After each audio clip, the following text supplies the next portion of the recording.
చైతన్య ఆంగ్ల మాధ్యమ పాఠశాల రెండో బ్రాంచ్ 2025-26 సంవత్సరానికి గాను నూతన భవంతిలో ప్రారంభించనున్నట్లు నిర్వాహకులు పేర్కొన్నారు. ఈ సందర్భంగా వారు మాట్లాడుతూ జాతీయ స్థాయిలో నిర్వహించిన ఒలింపియాడ్ పరీక్షల్లో ఉత్తీర్ణత సాధించిన విద్యార్థులు బహుమతులు కూడా గెలుచుకున్నట్లు ఈ సందర్భంగా వారు ఆనందం వ్యక్తం చేశారు.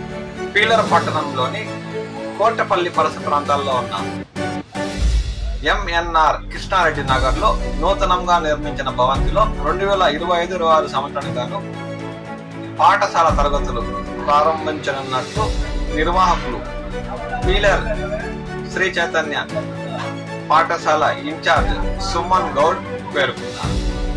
ఈ సందర్భంగా ఆయన మాట్లాడుతూ 2025-26 సంవత్సరానికి గాను విద్యార్థులను తమ పాఠశాలలో చేర్చి వారి బంగారు భవిష్యత్తుకు బాటలు వేయాలని ఆయన కోరారు.